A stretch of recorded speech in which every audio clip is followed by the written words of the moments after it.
जय महाकाल दोस्तों, मेरा नाम है दीप्ति और आपका मेरे चैनल पर बहुत बहुत स्वागत है। आज मैं आपके साथ पूरी संपूर्ण सामग्री शेयर करने वाली हूँ जो कि हमें हरतालिका तीज की पूजा में चाहिए। फ्रेंड्स, हरतालिका तीज का जो पर्व है, जो व्रत है, जो पूजा है, वो भादो मास की शुक्ल पक्ष की तृतीया के दिन होता है और ये बहुत ही कठिन व्रत होता है। निर्जला व्रत होता है। दिन भर और रात भर में कुछ भी खाना पीना नहीं होता है। नेक्स्ट डे इसका पारण करते हैं सुबह। तो देखिए हमें क्या क्या सामग्री चाहिए। सबसे पहले तो हमें जो हमारे भोले बाबा हैं और हमारी पार्वती मैया और उनकी सखी हैं, इनकी जो बनी बनाई आपको अगर मूर्ति मिल जाए बाहर मार्केट में तो आप वो ले लें। नहीं मिल पाए तो इस तरीके से कोई पीतल की या कांसे की प्लेट में आप थाली में मिट्टी की सब्जी बना लीजिए, क्योंकि इस दिन पार्थिव शिवलिंग का ही अभिषेक किया जाता है और 4 बार 4 पहर की पूजा की जाती है और 4 होम लगाए जाते हैं। तो होम लगाने के लिए आपको यहाँ हवन कप चाहिए होंगे और हवन की सामग्री चाहिए। धूप चाहिए, कपूर चाहिए और यहाँ गंगा जल चाहिए। हरतालिका तीज की किताब चाहिए। यहाँ मैंने लघु नारियल लिया है 1 रुपये का। यहाँ पर मैंने जो चांदी का सिक्का होता है वो लिया है और यहाँ कमल गट्टे लिए। कमल का फूल ना मिले तो कमल गट्टे भी चढ़ा सकते हैं। और माता के लिए पूरा श्रृंगार लेना है, पूरा 16 श्रृंगार चढ़ाना है उनको। पायल बिछिया हो सके तो चांदी का लेके आए नया और उनको वो अर्पित कीजिए। जितना अच्छे से अच्छा हो सके उस दिन वो कीजिए। भगवान शिव का बहुत ही प्रिय ये त्योहार होता है, व्रत होता है। जो भी स्त्री, जो भी कन्या बहुत ही सच्चे दिल से, भाव से इस व्रत को करती है, उसकी सभी इच्छाएं पूरी होती हैं। कन्याओं को इच्छित वर मिलते हैं, मनोवांछित वर मिलते हैं और जो स्त्रियां हैं उनका सौभाग्य अमर हो जाता है। तो यहाँ पर देखिए मैंने आपको एक बड़ा दीपक दिखाया। बड़ा दीपक चाहिए क्योंकि हमें रात भर दीपक को जलाना होता है। यहाँ तिल का तेल ले सकते हैं या फिर आप घी भी ले सकते हैं। चुनरी ले ली है भगवान को अर्पित करने के लिए। जितना हो सके अच्छी से अच्छी चीज़ें लिए। इस मौसम में अभी हमारे हर श्रृंगार के पुष्प भी बहुत अच्छी तरीके से आ रहे हैं। तो मेरे घर पर ही हर श्रृंगार का पेड़ लगा हुआ है, तो देखिए काफ़ी सारे हमें फूल मिल गए हैं।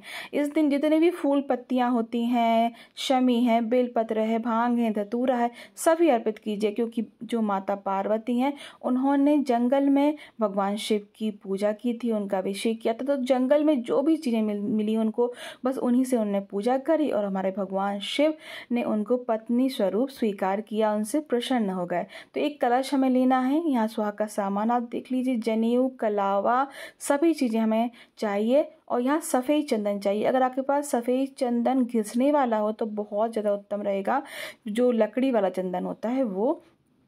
और यहाँ पर आपको क्या क्या सामग्री चाहिए वो सभी चीज़ें मैं आपके साथ शेयर करूँगी।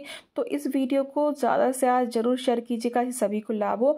पूजा कैसे करनी है वो मैं पहले शेयर कर चुकी हूँ, फिर भी मैं एक बार और पूरा डिटेल्ड वीडियो शेयर कर दूंगी।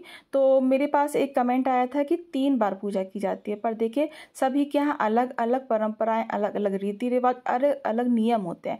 तो हमारे बुंदेलखंड में 4 पहर की पूजा होती है।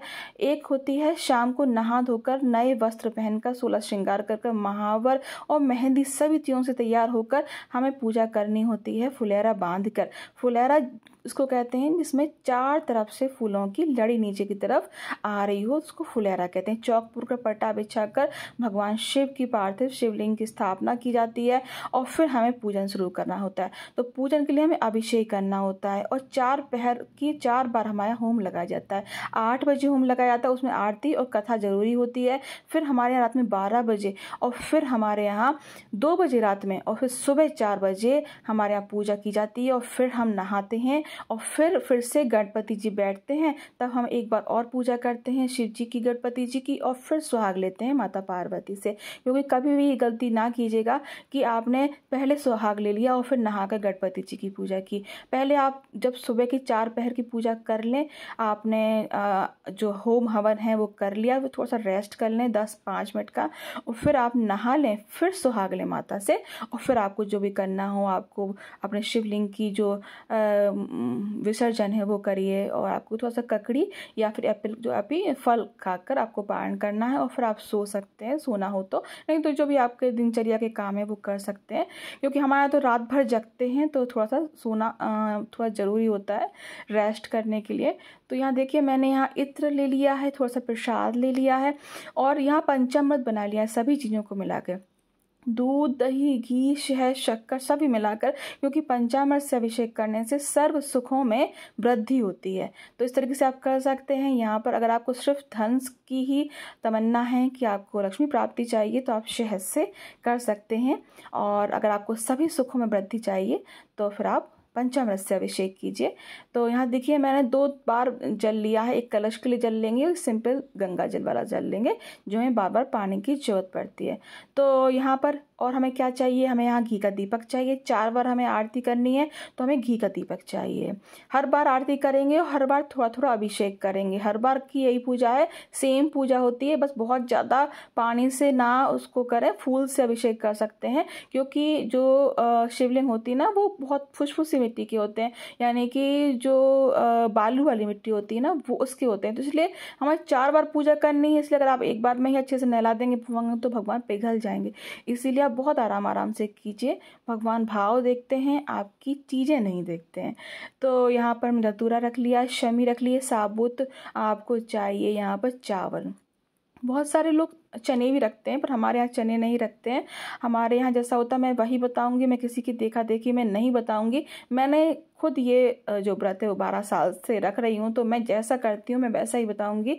तो यहाँ पर देखिए, यहाँ पर हमें चाहिए हैं ये कनेर के, जो हमारे अकौआ के फूल होते हैं, कनेर के फूल जो पीले वाले फूल होते हैं वो भी रखिएगा, जो भी आपको मिल जाए, नीले वाले फूल, पीले वाले फूल, अपराजिता के फूल, और जो भी आपको मिल जाए, कलावा है, जनेऊ हैं, सभी चीज़ें। एक छोटा सा सफ़ेद कपड़ा शिव जी को अर्पित करने के लिए रखिएगा, और पार्वती माता को श्रृंगार का पूरा सामान, चुनरी वगैरह सब। और जब हम लास्ट में सुहाग लेते हैं तो माता को खूब अच्छे से जो मांग में भर दें, और फिर आप 7 बार अपने ले लिए। हमारे यहाँ पर सुहाग कैसे लेते हैं वो मैंने पहले भी शेयर किया था। हमारे यहाँ उल्टे हाथ की पल्लू से, छिंगली से लेते हैं सुहाग, और फिर अपनी मांग में भरते हैं।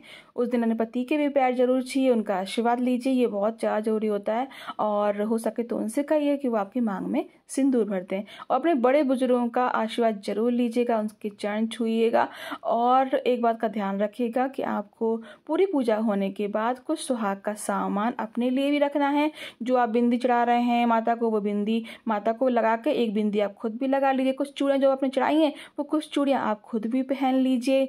मतलब जितना हो सके आपको बहुत अच्छा करना है। अपनी झोली में कुछ फल रख लीजिए, क्योंकि अगर आपके आसपास कोई नहीं, आप अकेली पूजा कर रहे हैं, तो आपको खुद काम करने होंगे, तो आप कहीं लिख लीजिए, जिससे कुछ नियम भूल ना जाओ आप। और फिर कुछ सामान अपनी सास को भी आप दीजिए, अपने ननंद हो आसपास, या फिर कोई ना हो तो आपके आस पड़ोस में कोई सुहागिन स्त्री हो तो उनको भी आप सुहाग का सामान अर्पित कर सकते हैं, उनको दान में दे सकते हैं। सुहाग का सामान दान में देने से सुहाग बढ़ता है।